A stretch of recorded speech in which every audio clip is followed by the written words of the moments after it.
Hello everyone and welcome to Tigers Weekly. I'm your host, Zack Bayrouty. As November quickly approaches, we'll preview the upcoming men's basketball season as we sit down with head coach Bob Thomason. We'll also take a look at the Pacific men's water polo program as they prepare for their upcoming match versus top 5 ranked Stanford.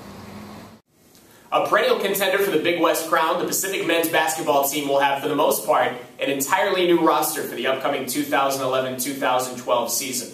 The Tigers are returning just 2 non-red shirts and a total of 39 points. Though there are 14 new faces, including returning red shirts, the Tigers are promising to be a dynamic team with plenty of size and speed. As the season approaches, Pacific's young squad is beginning to come together and hopes to show their fans and opponents alike that Tiger basketball is still very much on the map.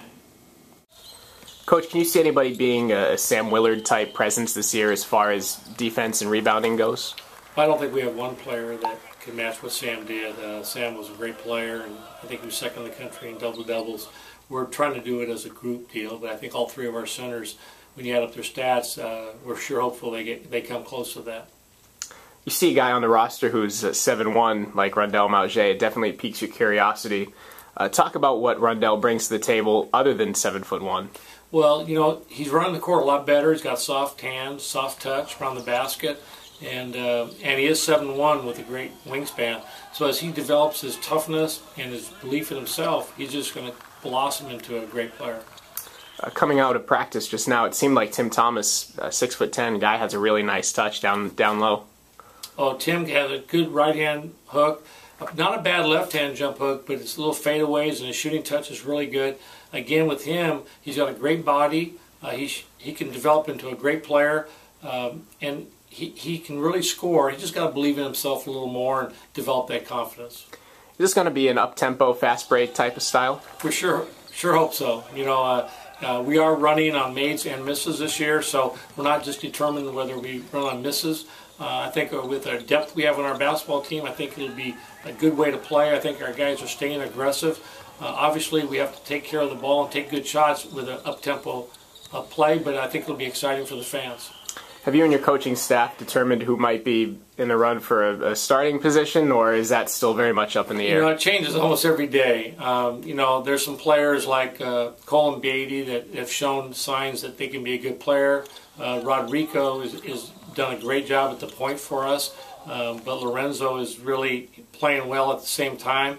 And you know, Travis Fulton is shown consistency, but you know, Ross Rivera to me has got a lot of talent that. You know, so we're hoping that we can develop into a starting group, but more we want to develop into a 10 or 12 group where it doesn't really matter who starts, it matters who plays and finishes, and we know that different players are going to play well in different games. Talk about what a guy like Colin Beatty brings to the table, and you mentioned how he's very good at creating his own shot. He's getting better at it. You know, I've been really happy about Colin because he really hasn't done a lot so far in practice as far as overdoing things. He's kind of like learning the system, learning what we want to do. But now he's starting to find his way of penetrating. He's a very good driver. He's a good 15-foot shooter, but he's an adequate three-point shooter. So I think with Colin, we have a guy that can score a lot of different ways. How about Trevin Harris as far as him being one of the leaders on this team? It's a very young team, but Trevin Harris as far as being a leader, and his shooting just seems to be very good, looking at his numbers from last year. Well, Trevin is a smart player, and he'll become smarter when he really knows what he's doing because there's a lot of new stuff going through him. But he's an outstanding shooter. He's got good toughness about him, but he's a good offensive rebounder. And so playing a 3 position, you know, he can really extend the defense. We have some point guards that can penetrate and find him. And anytime you can shoot the ball, good things are going to happen. Do you see this team being stronger in the paint or on the perimeter? You know, that's a great question. I think we've developed the way we're playing because I think our perimeter has a tendency to maybe to score more points. But I think our post guys, you know, with Khalil really being practicing well and scoring inside and running the court well, I think the combination, and I think some games we have to go to what is working. And I think that'll be the flexibility with this basketball team. Anytime you play 10 or 12 guys and some guys are in and out, it's going to take a little getting used to, you know. But I think if we all cheer for each other, pass the ball to each other, and allow the players that are playing well to play and really contribute, we have a chance to be a good team. All right, Colin. Coach says that you know, you have a really great up-tempo style of play. You feel like that's going to fit into what you guys are getting ready to do for this season? Yes, because all our guys like to run. how big or athletic they can get out, run the court. So if it's our point guards, they get out, pass the ball, get up. So, I mean, that's the type of game we should be playing anyway. So I think it fits the team. What would you say is your greatest strength, what you bring to the table? Just bringing a lot of energy, defense or offense, just run around, loose balls, run around, get rebounds, just bring a lot of energy to the team. Trevin, what leadership qualities do you feel like you bring to the team? I think, I don't know, just maturity, understanding how it, not that I've played on a Division I team before, but I've played on championship teams, so I think winning mentality and understanding the level of ball that it takes to compete. It seems like this team has a lot of versatility potentially. Where do you see yourself fitting into that? I don't know. I think I could be a player that does a little bit of anything. Being at the 3 spot, I'm big enough to go inside and small enough to kick it outside. So I think maybe just being the glue that holds everything together, helping the guards become better, helping the bigs get the ball where they need it. So just a little bit of everything. Coming off a tough double overtime loss to Pepperdine on Sunday, the Pacific men's water polo team will try and rebound as they take on top-ranked Stanford on Friday, who entered this week as the top-ranked team in the country.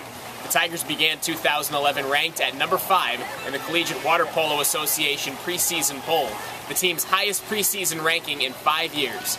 We caught up with the team after their Tuesday morning practice and discussed where the team stands right now and how they've managed high expectations coming into this season. Coming off a 17-11 season last year, I'm sure there were some high expectations coming into this season. How do you feel your team's been able to manage those expectations? Expectations are always a very tough thing, especially when a program is building and growing into itself, and that's kind of where we're at. So this is one of the first seasons where the expectations have been really high. But I think that we've been able to put most of those behind us and concentrate on the game coming up each week and getting ready for those games. A lot of them have been really close. We know it's going to be a really tough year, but all of our expectations, and I think other people's expectations, really come down to what the end of the season is going to look like. And I think that we're right now doing a very good job preparing ourselves to have an opportunity to meet those expectations. You guys have Stanford coming up. What do you feel it's going to take for you guys to get by Stanford? Well, we played them once already this season in the NorCal tournament here at home, and it's nice to have them home here again. They're a great team. They got a lot of mobility. They're very fast. They got some dynamic players. I think that we need to put together a similar game as we did the first time we played them, but the main focus for us is really at finishing the game, and the fourth quarters for us is where we need to improve upon as we get into all these one-goal games and overtime games. So realistically, I'm hoping that we're going to be in a good position to take advantage of the game in the fourth quarter this weekend, and really concentrate on all the little individual efforts that are necessary to be successful at the end of the game. So Tom, coming off Pepperdine on Sunday, you had a goal against Pepperdine. Talk about that match. Obviously it was a tough loss, but what do you think the team learned about itself as they started conference play? I think we had a lot to learn from our first conference game. I feel like we needed to hold on to the fourth quarter and really learn how to close the game. We started out the game very well, but we didn't finish out the way we wanted to. Just coming off the practice, Coach said you guys are right on the doorstep. You just got to walk through. Yeah. Do you feel the team is right there as well? Yeah, I feel like we compete with anyone who we play with. We just need to figure out how to close those games and do the small things in games to make sure that we can win them. You were named the conference newcomer of the year last year. What did that mean to you? It is really important. It is really important for me. It is a huge award, and I say thank to the team for that, because they played a huge role for me to get that award, because I couldn't do it. I couldn't have done it alone. So that's part for the team. A reminder that season ticket and mini plan packages for the upcoming men's basketball season are now available. Mini plans start at just $40 and include 4 games, and all new ticket orders receive a free Our City t-shirt. For more information, please visit our website at PacificTigers.com. Until next week, so long everyone, and go Tigers.